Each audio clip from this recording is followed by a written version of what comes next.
அஸ்ஸலாமு அலைக்கும் வரஹ்மத்துல்லாஹி வபரகாத்து. அன்பிக்கினிய சகோதர சகோதரிகளே, இது மறை கூறும் இறை தூதர்கள் பாகம் 4.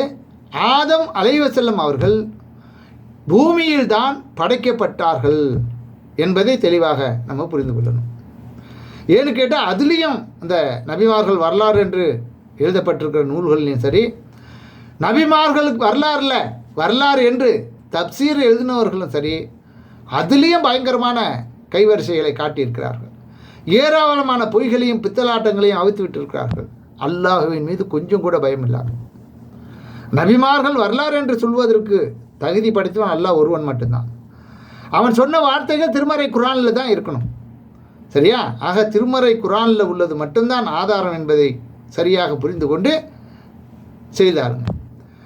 பூமியில் நான் ஒரு தலைமுறையை படைக்கப் போகிறேன் என்று உமது இறைவன் வானவர்களிடம் கூறிய போது, அங்கே குழப்பம் விளைவித்து இரத்தம் சிந்துவோரையா அதில் நீ படைக்கப் போகிறாய்?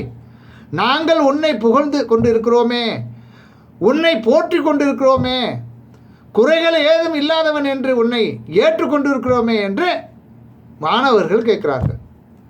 அதற்கு அல்லாஹ், நீங்கள் அறியாதவற்றை நான் அறிவேன் என்று பதில் கூறுகிறான். இவ்வளவுதானே உங்களுக்கு தெரியும்? என்னை பற்றி இவ்வளவுதானே நீங்கள் அறிஞ்சிருக்கிறீங்களே, என்ன இதை விட இன்னும் நிறைய எனக்கு தெரியும் அப்படின்னு அவர்களுக்கு அல்லாஹ் பதில் சொன்னதை 2வது அத்தியாயம் 30வது வசனத்தில் நமக்கு சொல்லி காட்டுகிறான். ஆக நான் பூமியில் நான் ஒரு தலைமுறையை படைக்கப் போகிறேன். கவனமாக புரிந்து கொள்ளணும். அதுக்கு எவ்வளோ பெரிய அறிஞர்களுக்கு மத்தியில் ஆய்வு போராட்டங்கிறீங்க. இல்லை சொர்க்கத்தில் தான் படைக்கப்பட்டார், இல்லை பூமியில் தான் படைக்கப்பட்டார். பல மாதிரியா அல்லாஹ்வுடைய வேதம் அனைவரும் ஏற்றுக்கொண்டு இருக்கிறோம். அல்லாஹ் சொல்லுகிறான், பூமியில் நான் ஒரு தலைமுறையை படைக்கப் போகிறேன். தலைமுறை என்றால் ஒரு மனிதனை. அதுக்கு பிற்பாடு தானே அவருடைய இருந்து பெண்ணை படைக்கிறான். அதுக்கப்புறம் பல பேர் அந்த இருவரிலிருந்து பல்கி பெருகி உலகம் முழுவதிலும் என்ன வியாபித்து இருக்கிறோம்.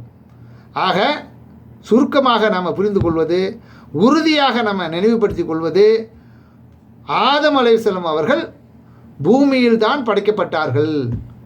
பூமி முழுவதிலும் தன்னுடைய ஒரு கை பிடி மண் எடுத்து அதை பிசைஞ்சு என்ன அல்லாஹ் ஆதம் அவர்களை படைத்தான்.